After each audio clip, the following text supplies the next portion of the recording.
안녕하세요. 한 발 앞선 국제뉴스 진실탐사대가 12월 7일 지구촌 소식을 전해드리겠습니다. 5일 시진핑은 베이징 301호 병원에서 장쩌민의 유해에 대한 고별식을 거행한 후 화장을 위해 장쩌민을 바바오산으로 보냈습니다. 11월 30일 장쩌민 사망 공식 발표부터 현재까지 애도 격식과 공식 언론 보도에 여러 엇박자와 부조화가 노출돼 추후 중국 전국에 또 한 차례 숙청 바람을 예고하고 있다는 분석이 나옵니다. 장례위원회는 지난 1일 장쩌민 주석의 영결식을 거행하지 않겠다고 공개한 바 있습니다. 그러나 결국 5일 중국 공산당 중앙위원회가 고별식을 치렀을 뿐만 아니라 전현직 공산당 고위 간부들이 거의 모두 참석한 사실이 의문을 낳고 있습니다. 영결식장의 조화에는 시 주석과 부인 펑리위안의 이름이 같이 올라왔을 뿐 다른 중국 고위 관리들의 조화에는 가족의 이름이 적혀 있지 않습니다. 미국 스탠퍼드대 중국경제제도연구센터 우거강 선임연구원은 22일 대만 칭화대 중국현대연구센터가 개최한 온라인 세미나에 참석해 펑리위안의 영향력이 천시 리창 등과 함께 시 파벌 안에 부분적인 파벌을 이루고 있다며 이것은 시 주석이 원하는 바라고 분석했습니다. 가족 부대의 파벌은 시진핑이 최종 판단자로 남아 내부 견제와 균형을 유지하는 데 필요하기 때문입니다. 20차 당대회에서 건강상 이유로 회의장에서 끌려나온 후진타오도 고별식에 참석해 비교적 원기왕성한 모습을 보였습니다. 후진타오 뒤에 경호원으로 보이는 젊은이가 따라다니는 것이 특별히 눈에 띄었습니다. 현장에 여러 퇴임한 고위 관료 중에서 오직 후 주석 주위에만 따라다니는 인력이 보였습니다. 이번에 후 주석이 모습을 드러낸 것도 의아하지만 건강 상태가 정상인데 왜 장쩌민 장례위원회 명단에는 후 주석이 없었는지 의문을 갖게 하고 있습니다. RFA 보도에 따르면 병원에서 바바오산으로 향하는 차량 행렬이 움직이는 노정 곳곳에 수많은 군부대가 경비를 서고 있었습니다. 시사평론가 가오 씨는 RFA에 시 주석이 장쩌민에게 한 예우에 대해 놀라움을 표시했습니다. 일례로 1일자 인민일보 지면 배치가 일면은 물론 이면까지 장쩌민 이야기고 시 주석 본인이 외빈을 만났다는 소식은 3면으로 밀렸습니다. 2일자 인민일보도 일면은 장쩌민, 시 주석은 이면입니다. 비슷한 상황이 5일까지 계속됐습니다. 홍콩 개방잡지 진종 편집장은 따지엔과의 인터뷰에서 시진핑은 장쩌민을 높이 올렸다며 마오쩌둥, 덩샤오핑, 장쩌민을 신의로 삼으려 했기 때문이라고 말했습니다. 시 주석 자신이 이러한 지위를 잇겠다는 포석이라는 겁니다. 그러나 호주 법학자 위안홍빙은 최근 장쩌민의 위상과 처우를 보면 그 배후에 세력이 있다고 분석했습니다. 그는 장쩌민은 이미 11월 13일에 사망했고 정칭홍의 파벌에서 장쩌민을 지켜 세우는 추도사를 썼다며 왕야핑과 장면행이 이 추도사를 중공중앙위원회에 넘기면서 중앙정부가 추도사 내용도로 장쩌민을 보내주지 않으면 장씨 집안 친지들이 스스로 안장, 추도식을 치르겠다고 위협했다고 합니다. 위안홍빙은 이로써 장쩌민파가 시진핑에 대한 결정적인 정치적 도전을 시작할 기회를 노렸다고 말합니다. 시진핑은 원래 이에 맞서 장쩌민 라인을 공개적으로 비판하기를 원했습니다. 시 주석은 이미 군사위원회 부주석인 허웨이둥의 지지를 받고 있기 때문입니다. 이때 백지혁명이 발발한 것입니다. 시진핑은 이 모든 불쾌감을 어쩔 수 없이 당분간 눌러야 했다고 위안홍빙은 보고 있습니다. 그는 이후에 장쩌민과 정칭홍 가족에 대한 숙청이 시작될 것으로 보고 있습니다. 시사평론가 종유하는 따지엔에서 그동안 공식 발표에서 고별식을 치르지 않기로 결정한 것은 정치국 상문위원회나 시진핑 장례위원장의 결정으로 추정되지만 장쩌민파 퇴직 고위 관리들과 장례위원회에서 서로 각을 세우다가 결국 고별식을 치르게 된 것으로 보인다. 장쩌민이 죽은 뒤에도 시파와 장파의 싸움이 멈추지 않을 것임을 보여주는 것이라고 분석했습니다. 또 공산당이 일찌감치 발표한 전당 정군 전국 각 민족 인민에게 고하는 서한에는 장쩌민의 자진 은퇴를 지켜세워 3년임을 노리는 시진핑에 대한 간접적인 비난이 나왔습니다.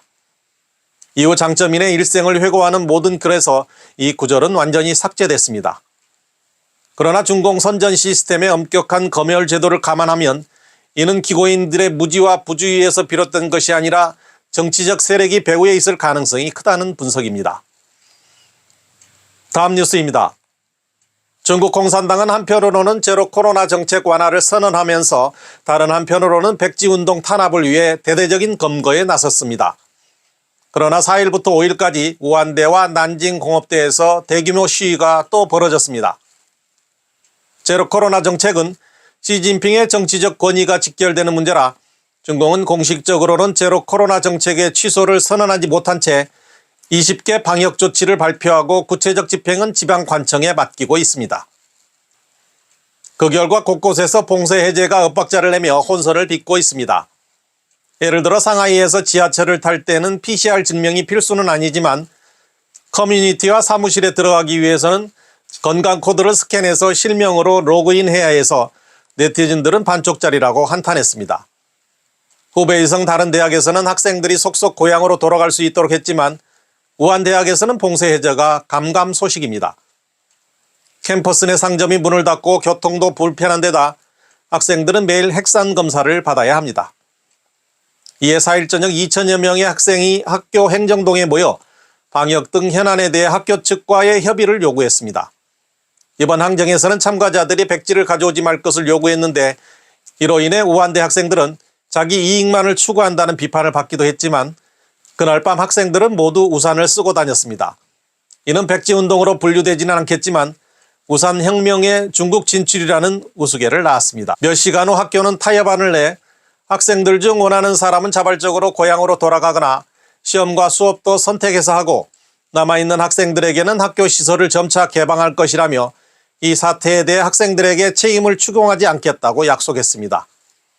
우한대 반발이 잦아들 무렵 5일 밤 난징 공대 학생들도 집회를 열어 귀향을 요구했습니다. 교섭하러 온 교직원을 향해 한 학생은 당신네 권력은 학생들에게서 온 것이지 당신네가 스스로 얻은 것이 아니다. 학생들을 위해 봉사하라고 외쳤습니다. 한 교직원이 손찌검을 하려 하자 어떤 학생이 손을 움직이면 제2의 폭스컨이 될 것이라고 외쳤습니다. 현장에 경찰차가 나타나자 학생들은 한때 학교 지도자의 퇴진을 외쳤습니다. 그러나 학교 측은 강경한 조치를 취하지 않고 시간이 필요하다며 다음날 해결책을 주겠다고 했습니다. 난징공업대학의 항쟁 과정을 보면 최근 중국에서 일어나는 일련의 반발은 이미 민간에 큰 변화를 일으키고 있습니다. 지방 당국부터 학교에까지 갈수록 갈등의 골이 깊어지고 있습니다. 또 풀뿌리 수준의 통제는 점점 느슨해지고 있습니다.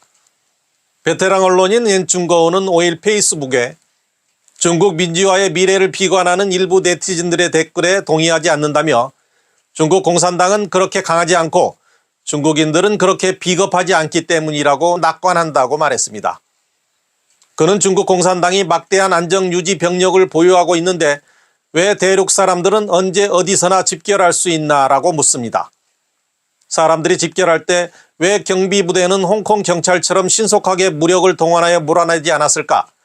진압에 따른 반발이 거세질 것을 우려한 것이라고 말합니다. 옌춘커우는 중국 공산당이 강한지 아닌지는 대륙 사람들의 저항 규모에 달렸다고 말합니다. 저항하는 사람이 많을수록 중국 공산당은 더 약해진다고 그는 말합니다. 도저히 살아갈 방법이 없을 때 누구나 저항을 선택할 것입니다. 대륙 사람들은 일반적으로 중국 공산당에 시달릴 때면 사는 것보다 죽는 것이 더 낫다고 생각합니다.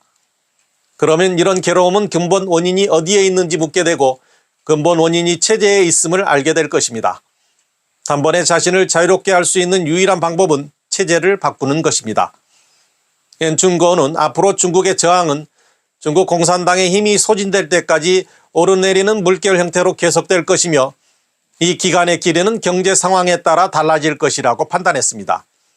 그는 중국 경제의 회복 기간이 길어져 본토 사람들이 생존할 방법이 없을 때 진정한 변화가 올 것이라고 말합니다.